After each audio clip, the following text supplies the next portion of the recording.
Hola, buenas tardes a todos. Buenas tardes, profe. Buenas tardes. ¿Quién me quiere contar cómo le fue en sus semanas de laboratorio? Bien, profe. ¿Ya extrañaban? Ya. Muy bien. Sí, hay que aprovechar todas esas. ¿Ya les contaron cómo va a estar del regreso de vacaciones? No, profe. No, bueno. Yo no les puedo contar porque tenemos junta hasta mañana. A ver cuáles son las indicaciones. Ya esperemos que puedan retomarse las actividades, aunque el comentario con varios de sus compañeros era que unos sí querían, que otros no querían. Cada quien daba sus pros y sus contras, ¿no? Pero uno como profesor pues ve que sí tiene esos beneficios que vayan en cuestión de aprendizaje, ¿no? Ya ustedes, cada quien tendrá sus argumentos. Bueno, vamos a continuar ahorita, aunque yo sé que teníamos una tarea por ahí pendiente que nos iban a presentar, que era una tarea precisamente para estas 2 semanas que tuvimos a distancia, pero quiero terminar con este tema que nos habíamos quedado de validación de limpieza, para acordarnos de que era la validación de limpieza. Ali nos va a recordar en qué nos quedamos. Sí, nos habíamos quedado en la parte de, bueno, habíamos visto lo de los, ¿cómo se llamaban? Se me olvidó, profe,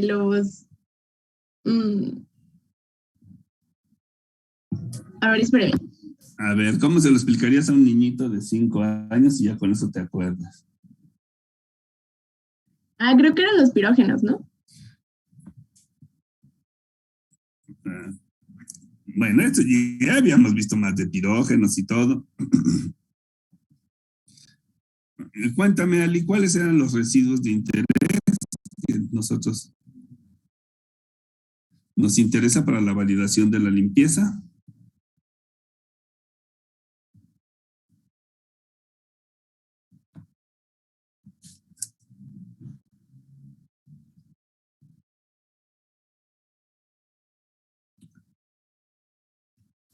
Ya se fue Ali. No, profe, aquí estoy. A ver. Pues serían esos que dice ahí, ¿no? Los degradados y subproductos, los microorganismos, endotoxinas no viables, agentes de limpieza, agentes germicidas, activos previos y los excipientes. Ok. A ver, vamos a pensar que yo tengo mi equipo está sucio. Está sucio porque fabriqué un producto y ese producto tiene un principio activo que es el responsable de la actividad terapéutica, pero ese además le adicioné ciertos excipientes y producto de la fabricación pudo haber sido que se hubiera degradado ese principio activo o se hubiera obtenido un producto, un subproducto. Quiere decir que del producto anterior, o sea, de lo que yo lo ensucié, puede haber estos diferentes residuos de interés. También puede haber residuos en cuanto a la cuestión de microorganismos o de crecimientos. Y hablábamos que pueden ser residuos de microorganismos o microorganismos como tal, incluso microorganismos viables, o que estos microorganismos yo, por algún proceso, puede ser con calor, con algún agente químico, los destruí y que quedaron residuos, y esos residuos son estas endotoxinas o algún otro tipo de microorganismos no viables, virus, etcétera, ¿no? Bueno, pues para remover estos contaminantes, yo utilizo mi agente de limpieza o mi agente germicida Pero también no quiero que me queden restos ni de este agente de limpieza ni de este germicida.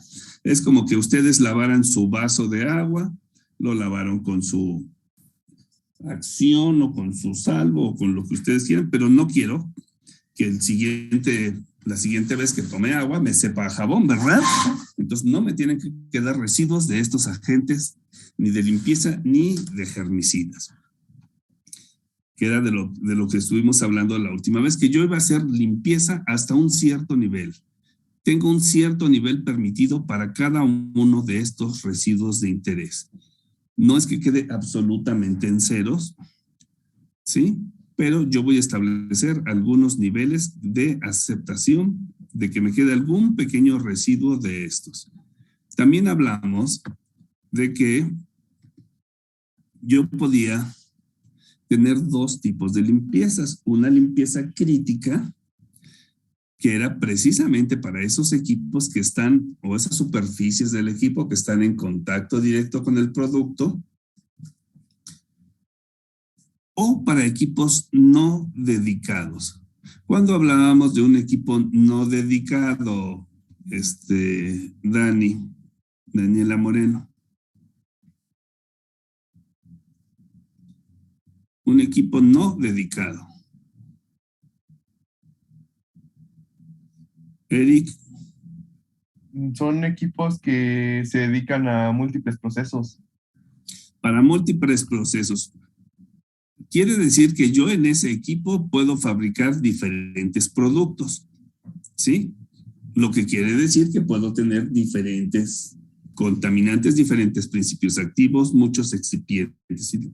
Pero cuando es un equipo dedicado, ¿sí? Entonces la limpieza ya no se vuelve crítica, porque les ponía el ejemplo de la cafetera. Si yo tengo una cafetera donde únicamente voy a hacer café, no voy a tener el problema de que me quede como contaminante café, porque el siguiente lote que voy a fabricar también va a ser de café. Sí, que no es lo mismo, por ejemplo, en el caso de su licuadora en su casa, donde me hago un licuado, donde hago salsa, donde hago la harina para los hot cakes, ¿sí? Aquí ya sería otro tema, ¿no? Sería de un equipo no dedicado. Entonces decíamos que otros conceptos que nos interesa para nuestra validación de limpieza es diferenciar cuando sean limpiezas críticas y cuando sean limpiezas no críticas. Críticas, ya decíamos, si está en contacto con el producto, si el equipo es no dedicado. Limpiezas no críticas, cuando voy a hacer lotes del mismo producto. O sea que yo voy a fabricar ahorita un lote de aspirina y terminando de ese lote de aspirina número 1, voy a fabricar el lote número 2 y terminando de ser el número 3 y el número 4. ¿Sí? No hago una limpieza tan exhaustiva porque a fin de cuentas estoy utilizando el mismo principio activo y los mismos excipientes. También las limpiezas no críticas aplican para pisos, paredes y algunas otras superficies que no estén en contacto con el producto. Poníamos el ejemplo también en la licuadora. La limpieza crítica se realiza en el vaso de la licuadora, porque es la que está en contacto directo con el producto, pero la base de la licuadora, donde está el motorcito, donde están los botones, ahí aplica una limpieza no crítica. ¿Por qué? Porque no va a estar en contacto directo con mi producto. Otro es repaso, de lo que estábamos viendo, nada más para estar otra vez en contexto. Otro de los aspectos que nosotros estábamos viendo, o que ya habíamos revisado, era de que yo debo de elaborar un procedimiento normalizado, ya sea de operación o un procedimiento normalizado de limpieza. ¿Y cómo íbamos a hacer este procedimiento? Les había comentado que yo debo de considerar siempre el peor de los casos y que mi procedimiento siempre se realiza en un enfoque matricial. O sea, yo no voy a tener 5 o 6 procedimientos diferentes de limpieza para la limpieza de un equipo en específico.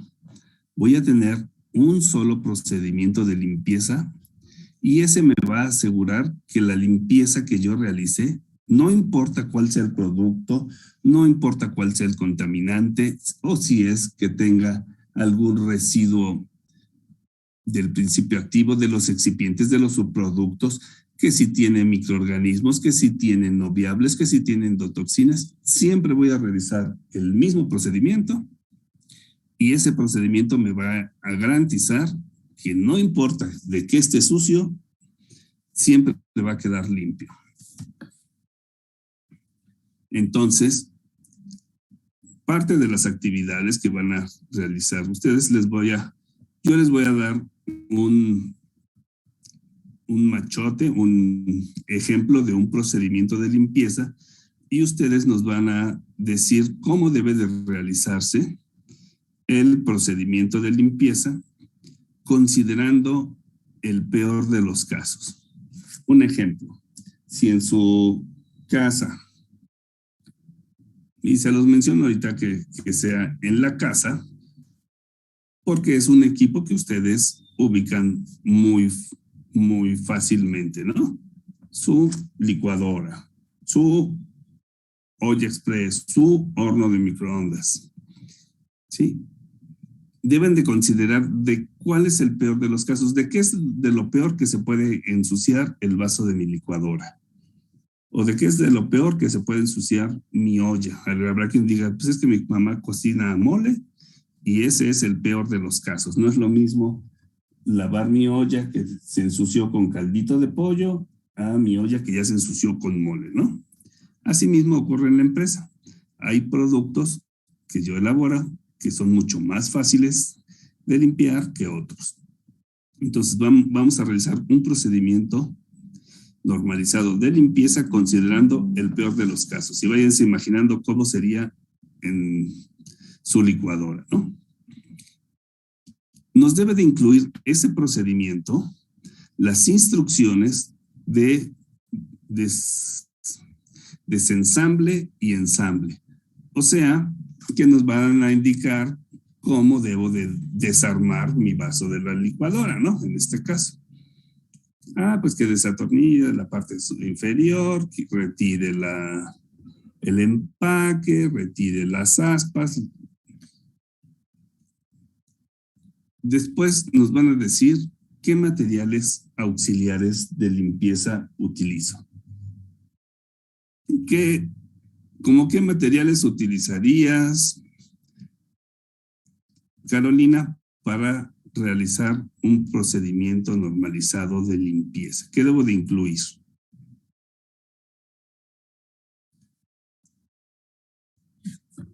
Ándale, sí.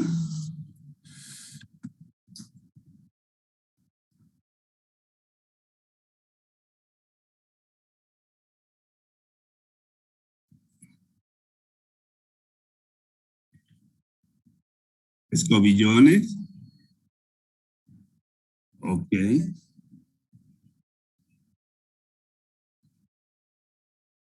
Jabón. Sí, y nos tienes que especificar qué jabón. Sí, porque si tú me dices jabón, yo no sé si lo voy a lavar con jabón Ariel, Acción, Salvo, Sote, Roma. Sí, sería diferente. Y una vez que nos indicaste o que fuiste específica con el tipo de detergente, ¿qué más nos faltaría si ya nos especificaste qué detergente usas? Ahí mismo que tiene que ver relación con el detergente.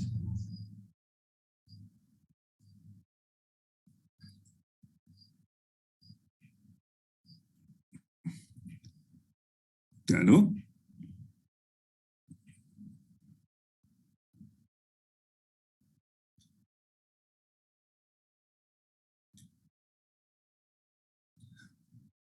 Ok, sí, pero si Oye, ¿tú has lavado trastes, Caro? Ok. Este, ¿Cómo usas los lavas con salvo o con acción? Salvo. Oye, ¿tú usas tu salvo así concentrado? Ah, será importante entonces que nos señales tú a qué concentración debo de utilizar el detergente, porque no lo uso ni tan concentrado ni tan diluido, ¿sí? Entonces, estos materiales que nos estás especificando, tu escobillón, tu fibra, tu la Scotch Brite, la esponjita, no sé si tienes una espatulita o alguna fibra metálica, no lo sé, ¿no? Lo que tú consideres que necesitas para hacer esta limpieza, aparte de los detergentes y aparte del detergente en la industria farmacéutica. Si tú quisieras desinfectar tu vaso de la licuadora, ¿con qué lo harías? Usando cloro, así como viene de la botella, igual diluido a una cierta concentración, ¿sí? Entonces todo eso se refiere a los materiales auxiliares y a la concentración de los agentes de limpieza. Después nos dice que debemos de considerar en este procedimiento de limpieza el número de lotes consecutivos antes de realizar la limpieza para un equipo dedicado. A ver, ¿quién me puede decir o dar un ejemplo de estos ahí en su casa? Que fabricaran varias veces lo mismo sin hacer limpieza.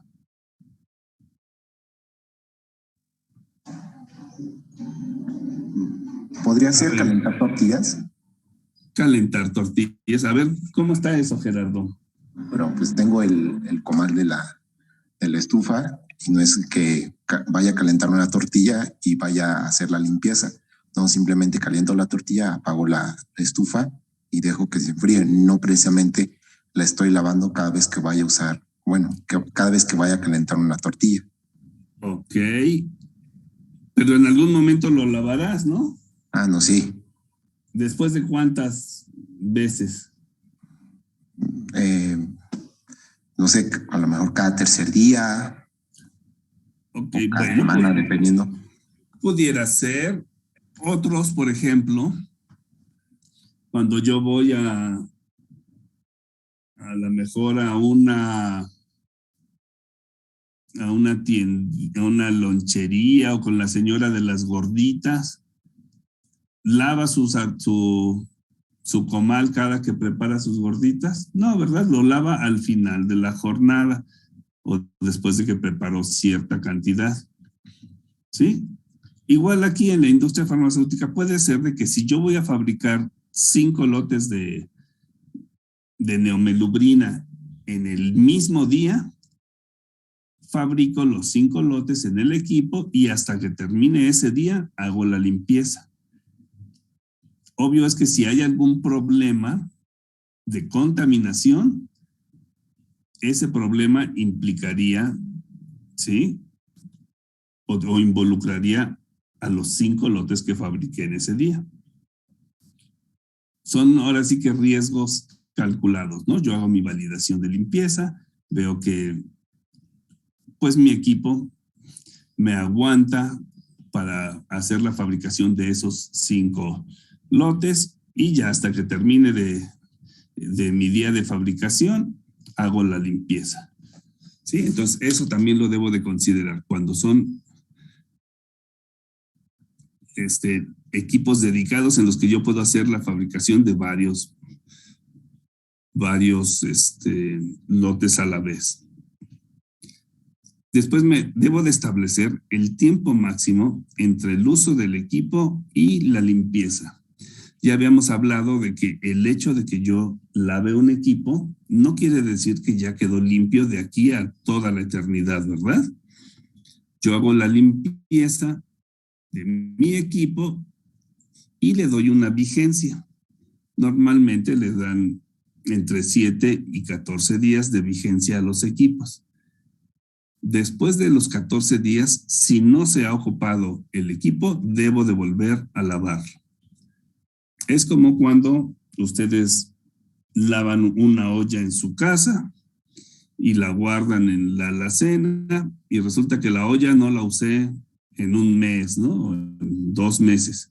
Pues cuando la voy a usar, la tengo que volver a lavar. Y algo muy importante para el procedimiento que ustedes van a elaborar va a ser la definición de estos parámetros clave. ¿Con qué tipo de agua voy a enjuagar? ¿O con qué tipo de agua voy a lavar? ¿A qué temperatura? ¿Cuántas veces voy a enjuagar? ¿Cuántas veces debo detallarle? ¿Durante cuánto tiempo? ¿Sí? Y si se requiere de algún tipo de secado. ¿Sí? Estos parámetros de limpieza vienen en la siguiente diapositiva. Y aquí, a ver, vamos a ver que nos ayuden. Axel, ¿andas por ahí? Sí, profe. Axel, ¿nos ayudas a leerla y a irla explicando? Sí, variables en el proceso de limpieza. Temperatura del agente de limpieza. Generalmente se supone que el proceso de limpieza se mejorará incrementando la temperatura del agua para promover la solubilización del material. El peor caso se ha validado donde se ha usado el agua por debajo de la temperatura establecida.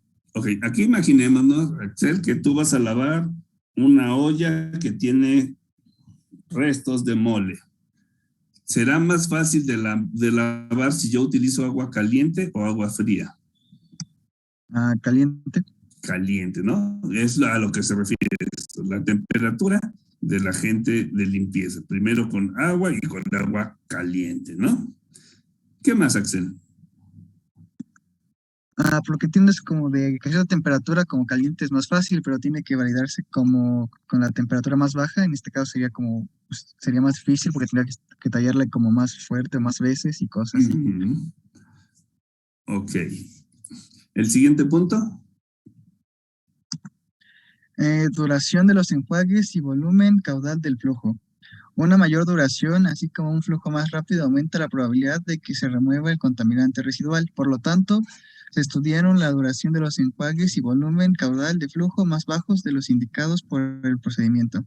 Ok, entonces, aparte de que ya lavé y dejé bien enjabonadito mi equipo, debo de considerar con cuánta agua voy a enjuagar, ¿sí? O sea, con cuánto volumen y a qué caudal. ¿Para qué? Pues para que pueda retirar yo todos esos restos de detergente. ¿Alguna vez les ha pasado que laven a lo mejor una olla o cuando van a enjuagar los cubiertos y que los ponen en el escurridor y todavía les quedó jabón? Bueno, pues es porque no contemplaron el volumen o el tiempo de los enjuagues. ¿Qué más? Número de lavados, ciclos de enjuague. Se dio un enjuague menos del procedimiento normal durante las corridas de validación. Ajá. A ver, ¿alguna vez se las has lavado? Oye, ¿te sabes de preparar un huevo revuelto? Sí. Ok. ¿Utilizas una palita o con qué lo revuelves? Sí, es como una palita de madera o de plástico. Ok. Esa palita, cuando se le queda ahí el huevo, ¿está fácil de retirar o lo tienes que tallar 2 o 3 veces? Generalmente más de 2 veces. Más de 2 veces, sí. Quiere decir que en algunos casos, para asegurar la limpieza, debo de considerar varios lavados. Pero si yo te digo que vas a hacer un procedimiento, Axel, en el cual siempre va a ser el mismo procedimiento, no importa el producto. Pero resulta que tu palita la utilizaste para, no sé, menearle a la sopa aguada o para prepararte tu huevo.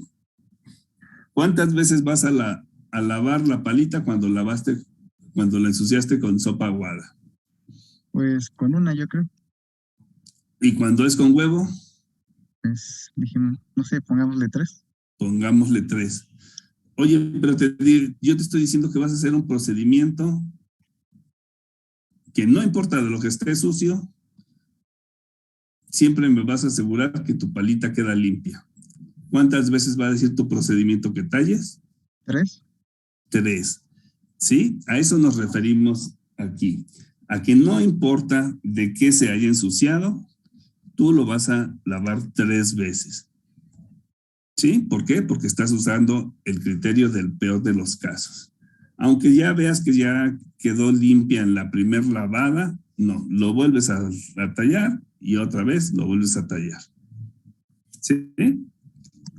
Así son los procedimientos de limpieza, para asegurarnos que no importa de qué esté, como considere el peor de los casos, si soy capaz de lavar y de retirar las suciedades en este peor de los casos, pues voy a ser capaz de retirarlos en todo momento.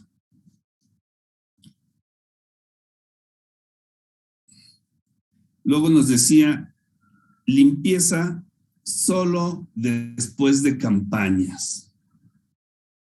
¿Eso a qué se refiere?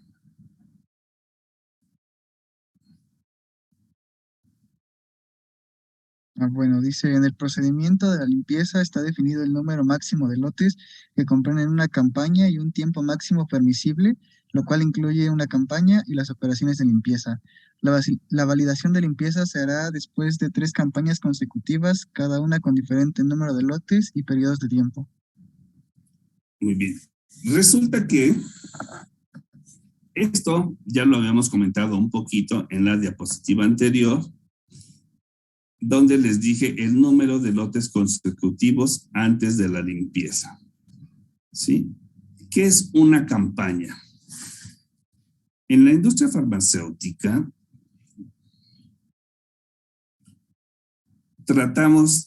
organizamos la producción de forma de que yo fabrique varios lotes del mismo producto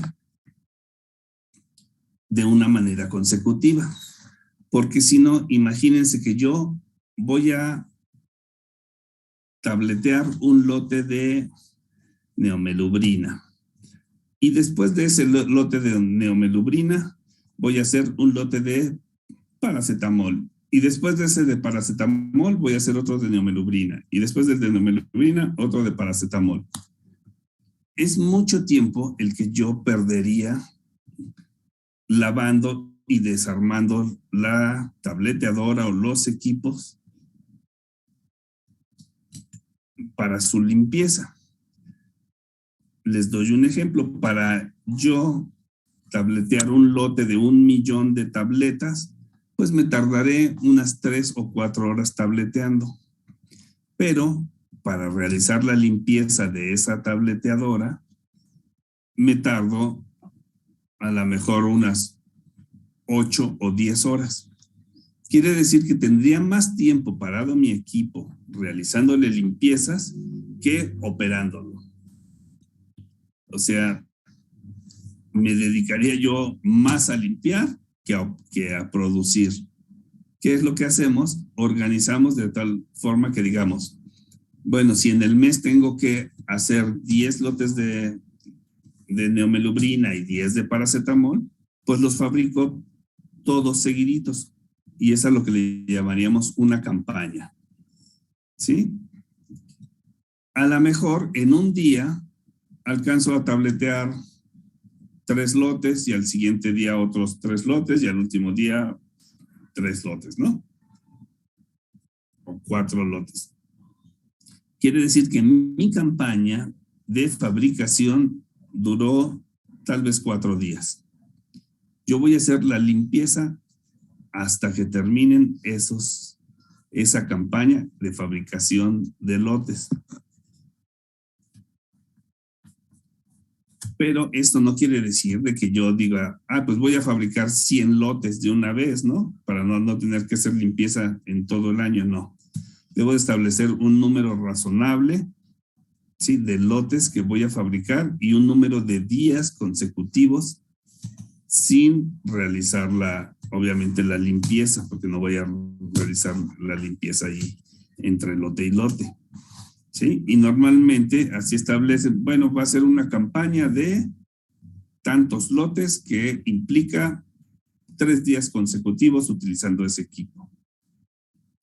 ¿Sí? A eso se refiere. Y con eso estoy yo ahorrándome. Imagínense que me ahorrara, en lugar de hacer 10 limpiezas, nada más realicé 2 limpiezas. En lugar de gastarme 80 horas, me gasté 16 horas nada más de limpieza. Fue mucho más productivo. Y por último, nos dice la eficiencia del operador.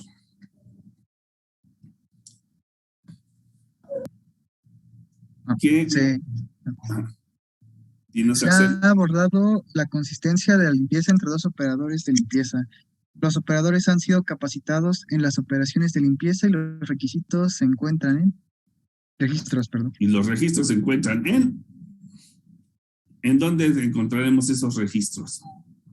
De la capacitación, supongo que la matriz. En la matriz de capacitación, ¿sí? Y la operación de limpieza, ¿dónde quedó registrada? O sea, de que esté capacitado, está en sus matrices de capacitación. ¿Y las operaciones de limpieza dónde quedan registradas? ¿Cómo sé que mi equipo ya quedó limpio? Es como un reporte. Todos los equipos tienen una bitácora de uso. ¿Sí? Algunos de los que están ahorita cursando Tecno 1, que les decimos, regístrense en la bitácora de uso. ¿Para qué? Para saber quién utilizó el equipo. Y así como hay una bitácora de la operación del equipo, ahí mismo se registra la limpieza del equipo. Ya supe quién lo operó y después quién lo limpió. Y yo debo de tener diferentes operadores capacitados para hacer estas operaciones y que me den el mismo grado de limpieza siguiendo el mismo procedimiento. Si estamos haciendo o siguiendo las mismas indicaciones y el procedimiento me dice lave a 40 grados, pues lavo a 40 y el operador 2 también a 40, talle 5 veces, tallo 5 veces y el operador 2 5 veces. Enjuague durante 3 minutos, yo enjuago durante 3 y el otro operador durante 3. ¿Sí? Y así siguiendo todas las indicaciones debemos de tener el mismo resultado. Si hacemos las mismas cosas debemos de tener el mismo resultado.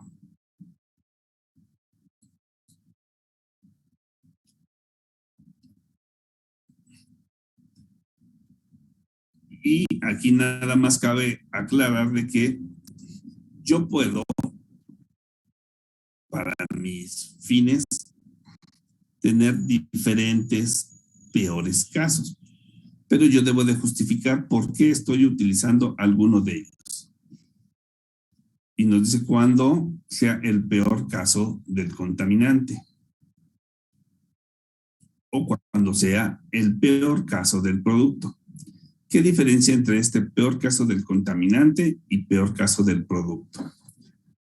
Imagínense que yo tengo que lavar un equipo, pero este equipo era en el que fabricaba yo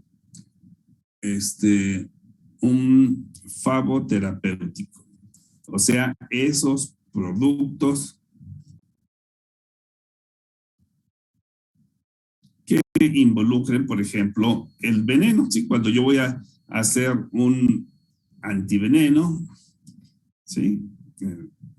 Yo ocupo algunos equipos, los ensucio con el contaminante y vamos a pensar que sea extremadamente tóxico. ¿Sí? Cuando es extremadamente tóxico, bueno, pues eso justifica, ¿sí?, que yo lo utilice como el peor caso de contaminante. puede ser que esté hablando de un producto que no es tan tóxico, pero que es muy difícil de remover.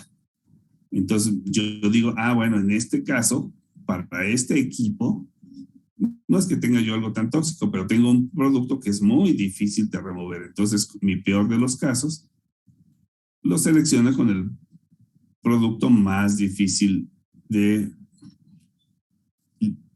retirar.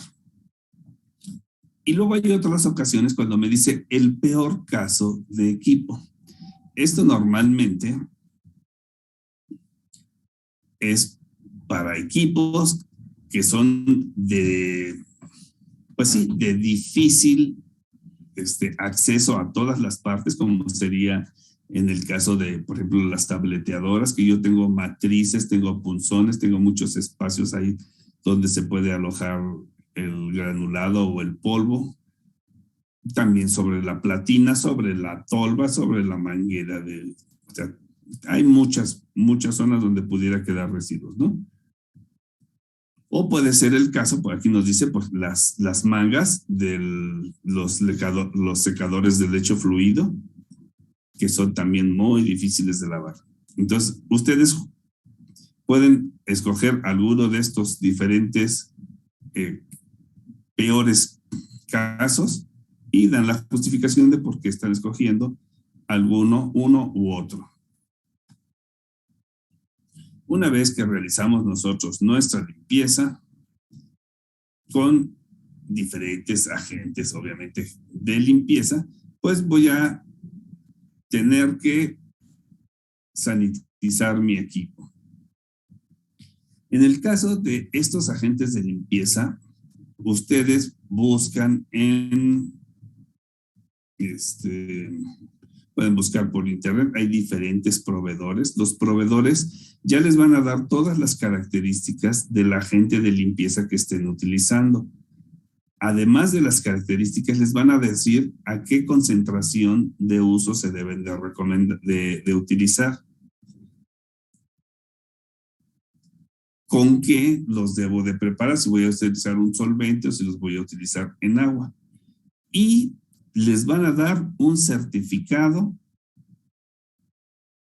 de que si ustedes utilizan ese detergente, ese agente de limpieza a esa concentración, con esas condiciones de temperatura y todo, van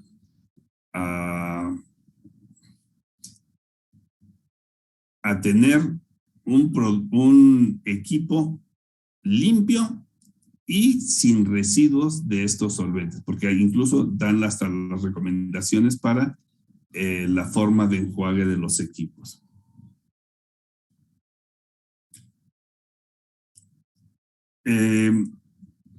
La segunda parte de esto es que ya nos queda menos de un minuto, ahorita nos volvemos a conectar. Aparte de utilizar nuestros agentes de limpieza, vamos a utilizar algunos agentes sanitizantes o agentes que van a eliminar a esos Una vez que realizamos nuestra limpieza, ¿sí? Yo ya garanticé que me quedó limpio, que ya no quedaron residuos del producto anterior. O sea, yo ya quité el activo, ya quité los excipientes y los productos de degradación. Ya me quedó limpio. Pero pudo haber quedado todavía algún resto de microorganismos, algún microorganismo. Yo debo de utilizar esos agentes sanitizantes. ¿Y cómo es que yo utilizo o cómo es que recomiendan que utilice estos diferentes tipos de agentes sanitizantes? No es que aplique únicamente al área de inyectables o a las áreas estériles. El uso de estos agentes de sanitizantes aplica para todas las áreas de fabricación en la industria farmacéutica. Iker. Mande, profe. Y que mencióname dos tipos diferentes de mecanismo de acción de los sanitizantes. ¿Cómo es que matan estos agentes químicos a un microorganismo, a una bacteria? Por ejemplo, hay unos que inhiben la producción de proteínas o las desnaturalizan, ya sea en la membrana o dentro de la membrana. Muy bien. Y hay Era- otro... Ajá. ¿Mande? No, sí, otro. Otro creo que inhibe procesos de síntesis de moléculas importantes dentro de las células. Muy bien. Karen, otro.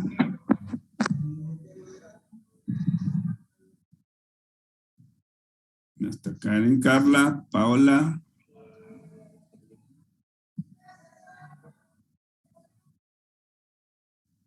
Tampoco, así. Sí,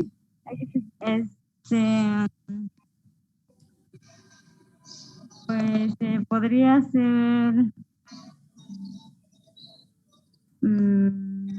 para romper la membrana. Puede ser otro para romper la membrana. Sí. Otros que afecten a nivel ¿de qué? Ah,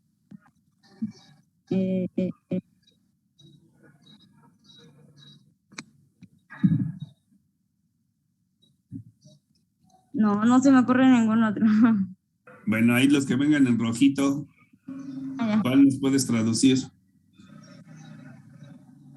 Destruir el DNA y la actividad de las proteínas.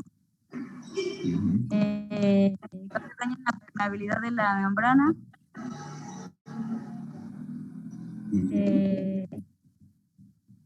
Bueno, con el peróxido de hidrógeno remover las proteínas del... Ay, no.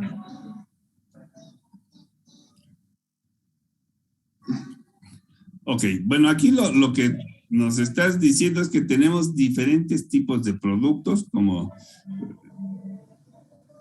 los derivados de cloro, de cloruros, alcohol, sales cuaternarias, de peróxido de hidrógeno, que tienen diferente mecanismo de acción.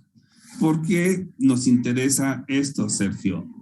De que tengan diferente mecanismo de acción.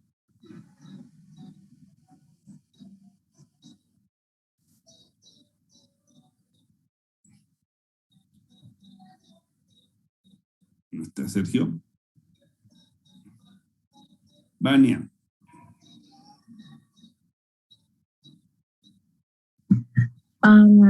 Podría ser, bueno, a lo mejor porque dependiendo del tipo de organismo que nosotros queramos destruir, va a ser el tipo de detergente que vamos a utilizar según lo que este haga.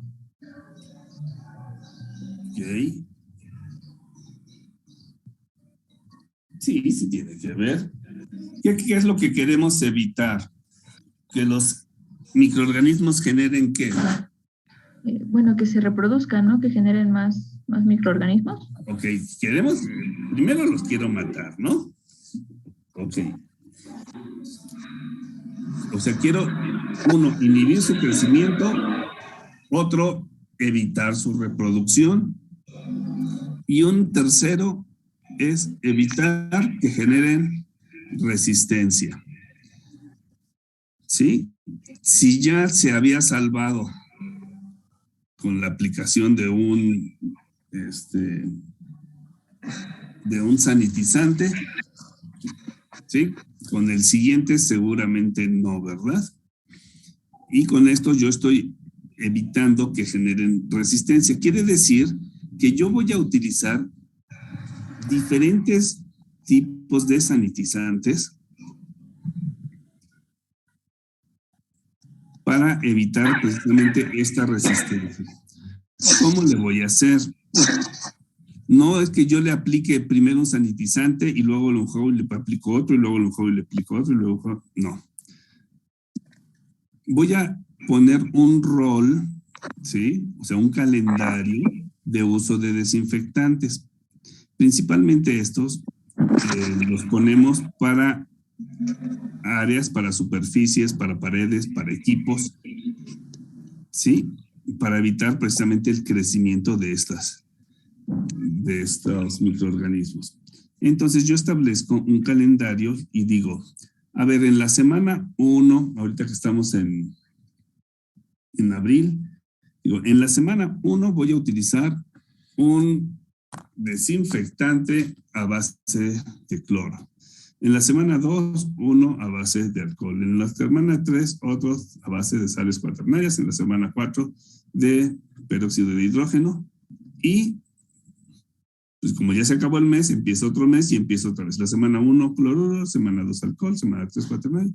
Semana 4, peróxido de hidrógeno. Con esto yo estoy evitando que lleguen a tener resistencia estos microorganismos. Entonces, la otra tarea que les va a quedar, bueno, esta tarea es para que la hagan en vacaciones, ¿eh? Los dos no son tan complicadas, hacer un procedimiento normalizado de limpieza y un rol de desinfectantes.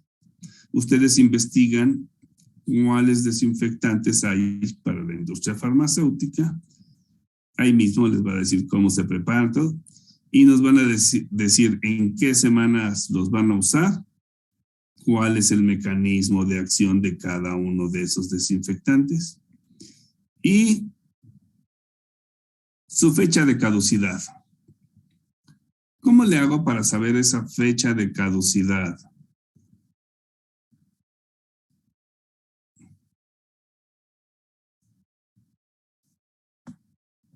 A ver, ¿quién nos ayuda?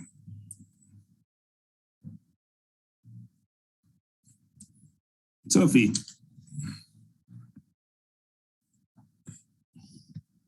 Sí. ¿Cómo sé qué fecha de caducidad ponerle a mi desinfectante?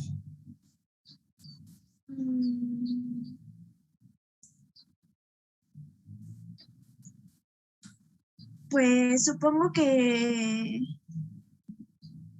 Ay, no sé, profe. La verdad no sé. No se me ocurre nada. Oh, qué caray. A ver, Felipe, ¿cómo sé cuánto le pongo de fecha de caducidad a mi desinfectante?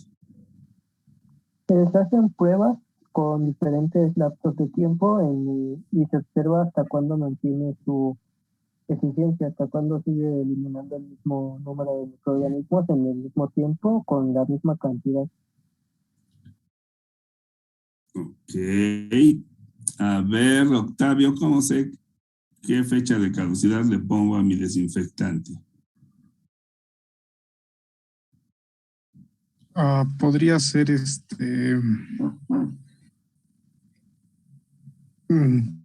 después de un tiempo de haber sido destapado. Ok, puede ser también.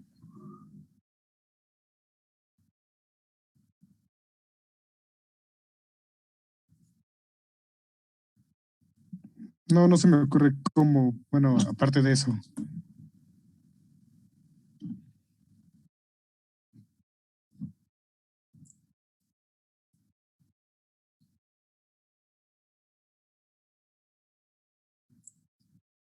Ok, a ver.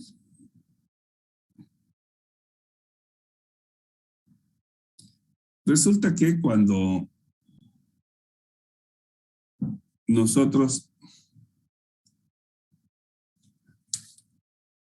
hacemos nuestro rol de desinfectantes, aquí ven, sí ven un calendario, ¿verdad?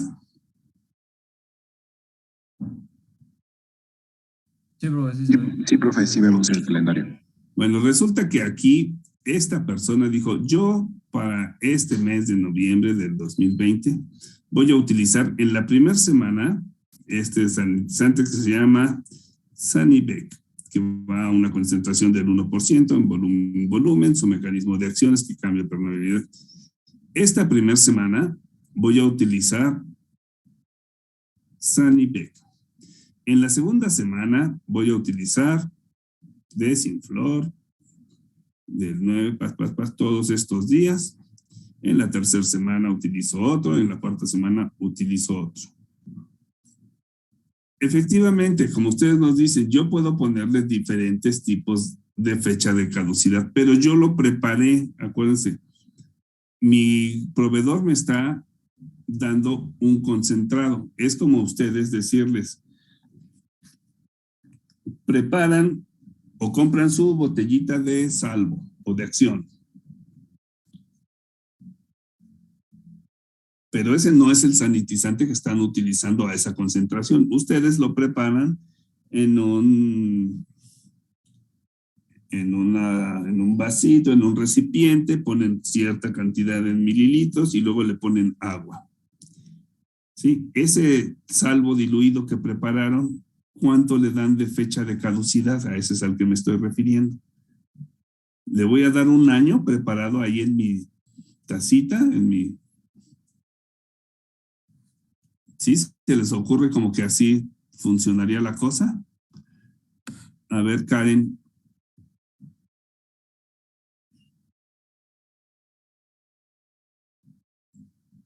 ¿Sí estás, Karen? No. Obed. Sí, profe. Obed. A ver, ¿tú sí has lavado trastes, Obed? Sí. Ok. Entonces, yo te digo que tienes ahí tu Salvo.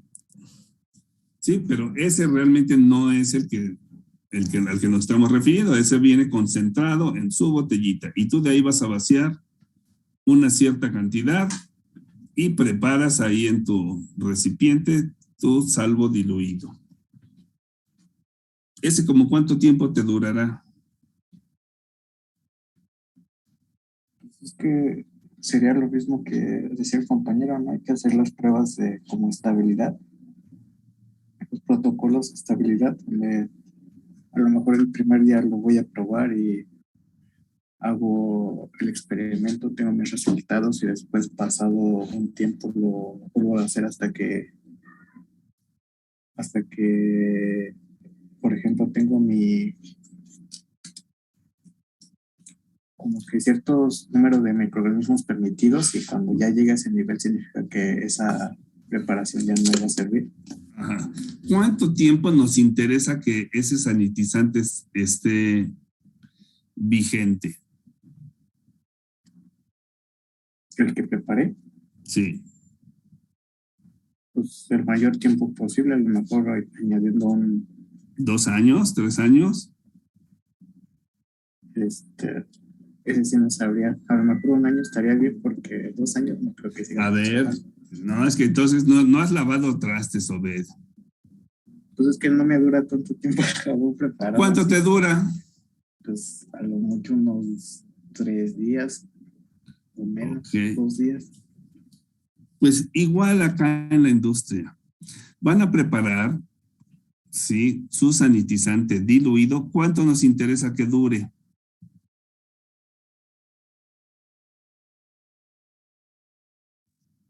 Nada más 1 semana. 1 semana, ¿sí? ¿Por qué? Porque yo lo voy a utilizar 1 semana y después voy a cambiar. ¿Por qué me interesa ponerle la caducidad de 1 semana? Para que, vamos a pensar que yo lo fabriqué el lunes y lo voy a utilizar toda esa semana. Y caduca justamente el día domingo, ya es su último día. ¿Para qué? Para que el día lunes, cuando llegue el operador y lo quiera usar, va a ver que ya está caducado. Y va a decir, ay, pues ya está caducado. Sí, pero está caducado porque nos toca el siguiente sanitizante, al cual le voy a dar fecha de caducidad también de 1 semana y inicia otro nuevo sanitizante. Ahora, esta es una propuesta, se los ponemos así nosotros de manera semanal, que es lo más común en la industria farmacéutica. Pero pudiera ser de que ustedes dijeran, yo nada más manejo 3 tipos de sanitizantes y les doy 10 días a cada uno. Sí, eso ya será de acuerdo a la empresa en la que ustedes estén trabajando. Entonces, la segunda tarea van a hacer este rol de sanitizantes, nos van a decir qué tipo de sanitizante, algo así como esto, qué tipos de sanitizantes son, cómo se preparan, cuál es su mecanismo de acción, etcétera.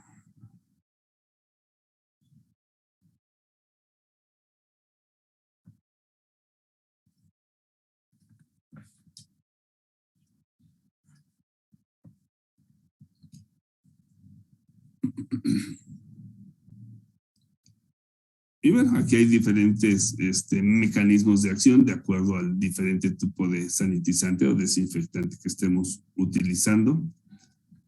Ya nos mencionaron los que afectan la pared celular o la membrana celular, ya sea que la alteren, la destruyen, cambian permeabilidad de algunas membranas, las que actúan sobre ADN o DNA, que afecten la reproducción o la replicación, y algunos otros que actúan desnaturalizando proteínas, ¿no?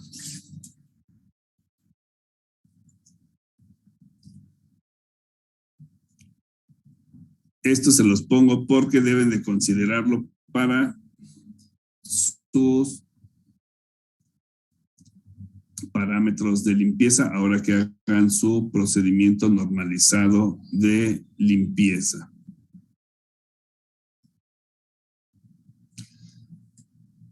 Ahora, una vez que yo ya realicé todo mi procedimiento de limpieza, ya me quedó limpiecito mi equipo, ya lo enjuagué las veces que yo requería, le apliqué su sanitizante, se lo retiré, el sanitizante ya no, yo pienso que no me quedaron residuos. Ahora debo de demostrar que no me quedaron ningún residuo, ni de sanitizante, ni de detergente, ni de principio activo, ni de excipientes, ni nada, ¿no? Lo tengo que demostrar, tengo que tener esa evidencia de que efectivamente quedó todo limpio. Y para esto yo voy a utilizar, hay muchos, hay más, pero esto es lo más común cuando ustedes estén trabajando, que una vez que limpiaron su equipo, llaman a su inspector de control de calidad y les piden que les hagan un muestreo para ver esas trazas, esos residuos, y demostrar nosotros que efectivamente se encuentran dentro de límites permisibles. Y van a ser dos tipos diferentes de muestreo. Uno es utilizando un hisopo, ¿sí? Y otro es con análisis de la solución de enjuague.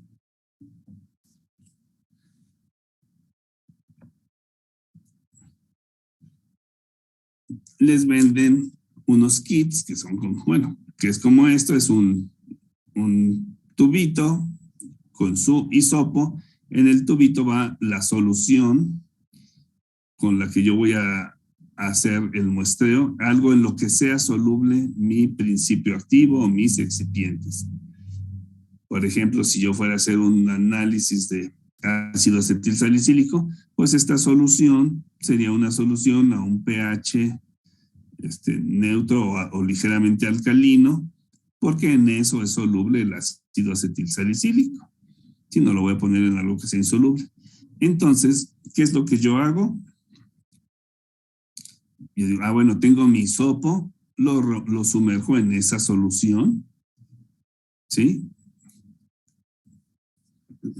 Entonces aquí puedo salpicar una pequeña cantidad de sobre la superficie, hago el hisopado y lo sumerjo en mi muestra. Obviamente, pues yo tengo mi muestra y tengo una solución que yo preparé con el principio activo, vamos a pensar si fuera de ácido acetilsalicílico, pues para tener contra qué voy a comparar, ¿no?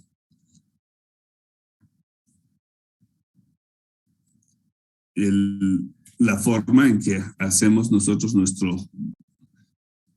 nuestro hisopado es con este patrón, que es como el que ustedes hacían en sus laboratorios de micro cuando siembran por estriado. Sí, que primero hago movimientos verticales de arriba a abajo, Sí, después por el otro lado, ven que ustedes tienen su hisopo, que es como una palita. Por el otro lado del hisopo, lo volteo y ahora lo hago de manera horizontal, izquierda, derecha, a lo largo de una cierta superficie.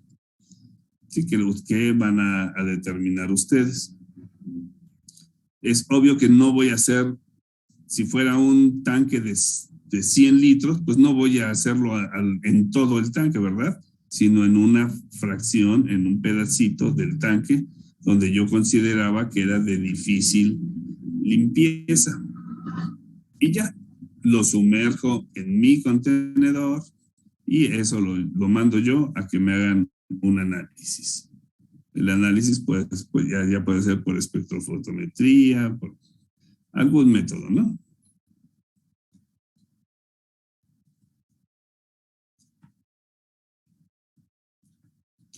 Les decía nada más, la consideración es de que ese residuo debe ser soluble en el solvente. Sí, y para que sea soluble, pues sabemos que hay diferentes factores que afectan la solubilidad y uno de ellos es el pH, ¿sí? O el tipo de solvente. Entonces escogemos el tipo de solvente y si en caso de ser acuoso y todo, pues le podemos medir su pH para asegurarnos de que el residuo sí sea soluble.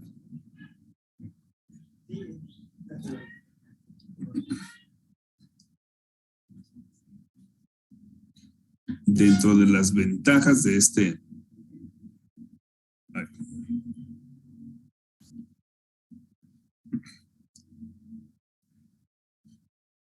Bueno, el segundo método, aparte del hisopado, que ya vimos que debía de ser soluble con lo que yo tomé con el hisopo y lo remojé en mi solución de muestra, es que yo pudiera hacer el muestreado no con el hisopo, sino únicamente aplicando una cierta cantidad de agua.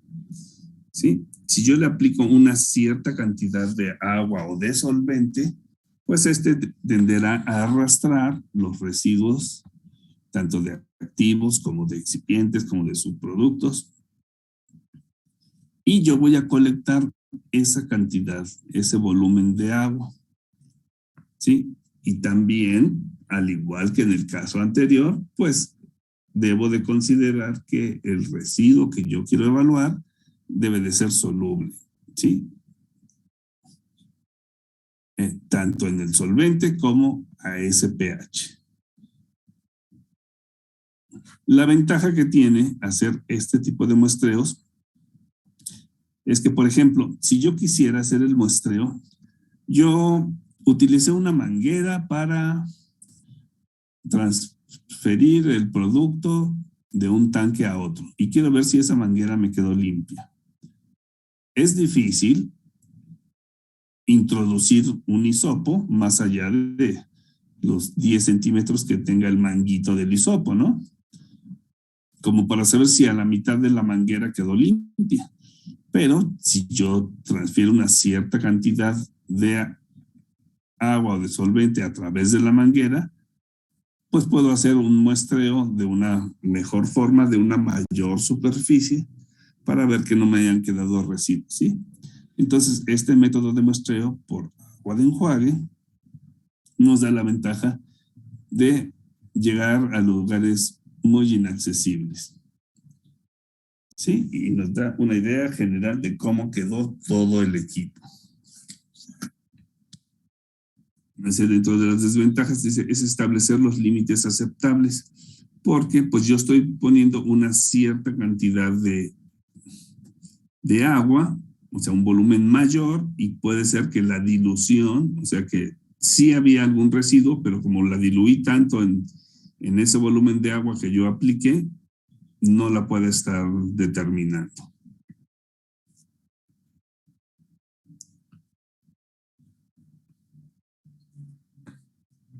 Ahora, yo para analizar ya mi muestra, les decía, pues a lo mejor lo llevo a un espectro, a un HPLC y me va a emitir un gráfico y este gráfico me va a decir, pues mira, tienes después de un cierto tiempo de retención cierto número o ciertos picos que nos indican diferentes tipos de compuestos. ¿Sí? Se corre primero una muestra con un patrón y yo les digo, mira, este es el tiempo de retención para ácido acetilsalicílico, este es para el almidón, este es para el estearato, este es para la lactosa, y me van a aparecer diferentes picos que yo voy a comparar después con mi muestra que voy a analizar para ver en qué tiempo de retención apareció y qué cantidad me está arrojando que tengo.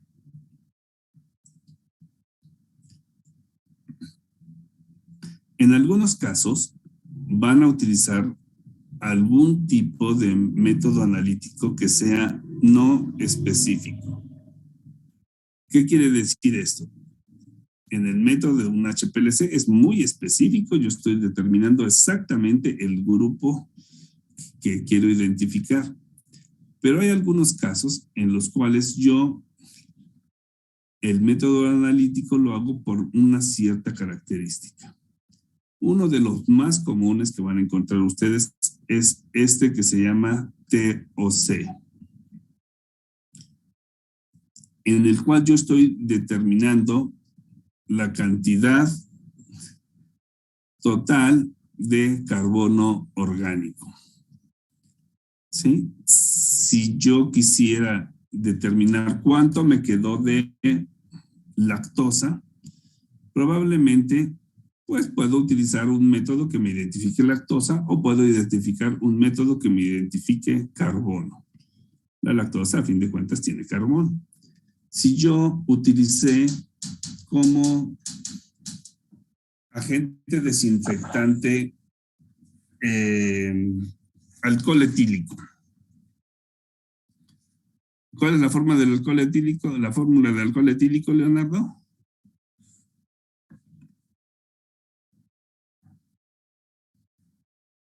¿Ya no estás, Leonardo?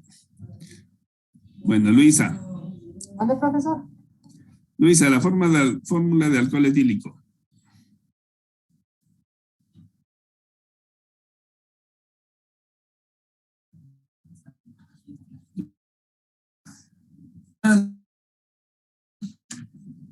Sí, profe, es C2H5OH. No sé si está bien. Ok. O sea, H3H2OH, ¿verdad? Muy bien. Sí. ¿Tiene carbono? Sí. Sí.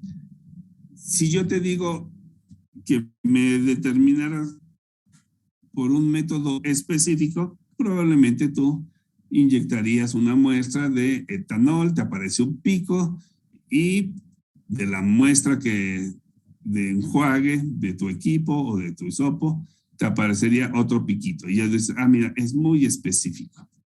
¿Sí? Pero probablemente si yo te digo, oye, ¿puedes utilizar otro método? ¿Por qué? Porque no me consta que sea etanol o que sea alcohol isopropílico o que sea metanol o algún otro tipo de alcohol. ¿Sí? Entonces, en lugar de inyectar 10 diferentes tipos de alcohol, pues mejor busco carbono orgánico total. Todos los alcoholes llevan carbono orgánico total, ¿sí? Y con una sola muestra yo puedo determinar que no tenga ningún tipo de contaminante de ese tipo. Además de que puedo determinar que no tenga ningún tipo de azúcares, almidones, ni nada, ¿verdad? Sí, entonces estos métodos se vuelven muy útiles para eliminar la posibilidad de tener una gran cantidad de contaminantes químicos o sanitizantes.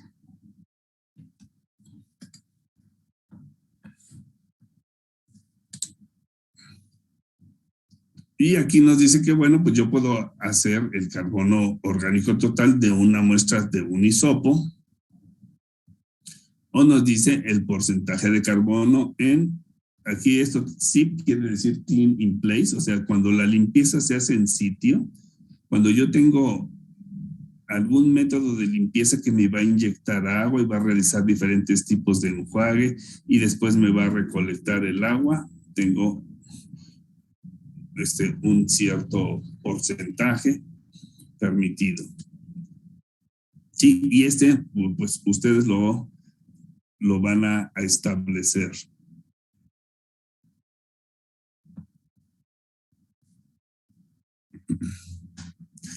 Ahora, realmente todo esto es un curso muy extenso, ya el que se dedique de lleno en la parte de validación de limpieza, verá que hay una gran cantidad de límites que yo puedo considerar. Para efectos de este curso y para que sea más didáctico, vamos a considerar dentro de esos 3 criterios, dentro de esos 3 grupos de residuos de interés, ¿sí?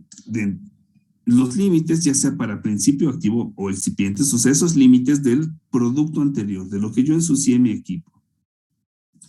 Vamos a establecer otro criterio para los límites de los agentes de limpieza y sanitizantes y otro para los límites microbiológicos. Nada más lo vamos a dividir en estos 3 grandes grupos. Aunque les digo que ya cuando se dediquen a esto es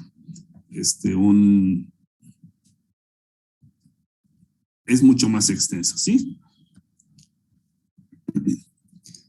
Y bueno, estos límites para el principio activo, entonces, van a depender del tipo de principio activo, de su farmacología, de la dosis del producto, de la toxicidad y la estabilidad del principio activo. Pero, les digo, así de una manera muy general, vamos a nosotros a escoger, de acuerdo a esos criterios, el que sea más estricto. ¿Sí? Si su toxicidad es mayor, en el caso de un veneno, si es más estricto que 10 partes por millón, utilizaremos ese límite. ¿Sí? Aquí. Sí, por ahí, Capo y el Manis.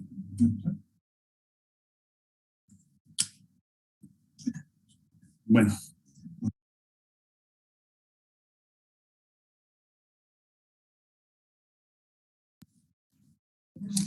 Sí. Bueno, entonces vamos a escoger entre esos dos si la toxicidad del principio activo es mayor que 10 partes por millón, pues entonces escogeré ese límite. Y siempre debemos de considerar que debe de estar visualmente limpio. Para límites para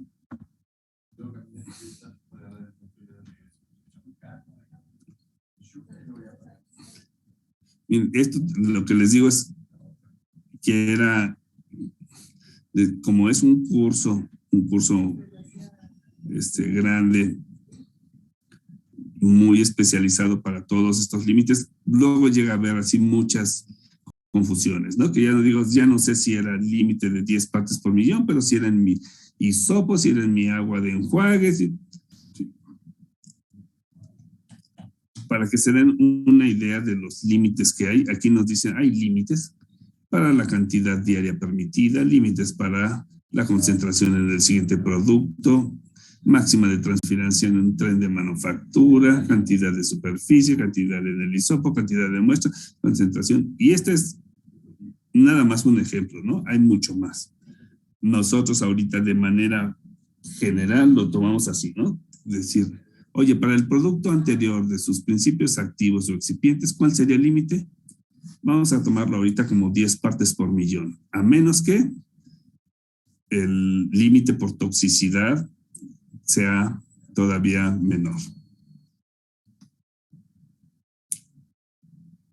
Teniendo obviamente cuidado en que ese límite, decíamos, por su farmacología, que no sea citotóxico, alergénico, mutagénico.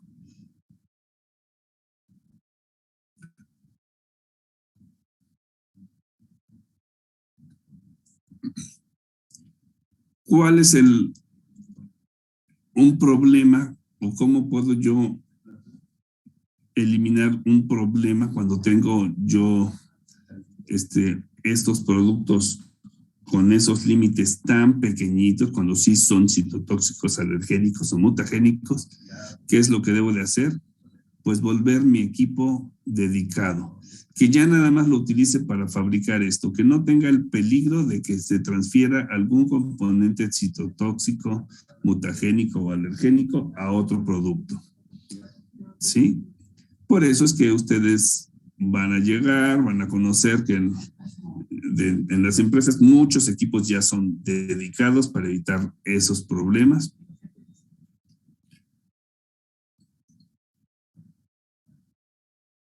Y ya únicamente se van a preocupar pues por la cuestión microbiológica y que no queden residuos del detergente.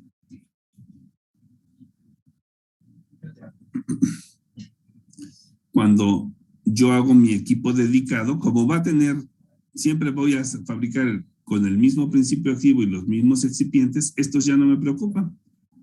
Sí, porque mi siguiente producto va a tener el mismo principio activo y los mismos excipientes. Lo que me va a preocupar es que ya no haya microorganismos o endotoxinas, que no haya especies de degradación de alguno de estos y, como veíamos, de los agentes de limpieza o sanitizantes.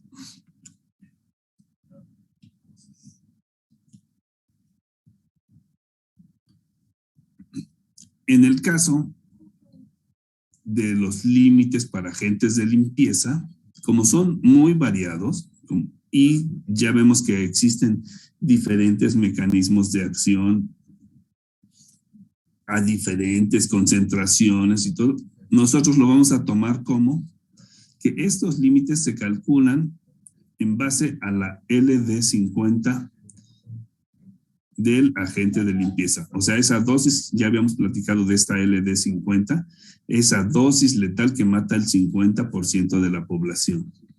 Todos los compuestos tienen una dosis letal. Ya habíamos hablado que incluso el agua tiene una dosis letal. ¿Sí? Pero nos preocupa cuando esta dosis letal, o sea, necesito una cantidad pequeñita para matar al 50% de mi población. Entonces, para nuestros agentes de limpieza, para que yo establezca cuál es el límite permitido, vamos a basarnos en la dosis letal. Y como viene en esta fórmula, ¿sí? La dosis letal por el peso del humano promedio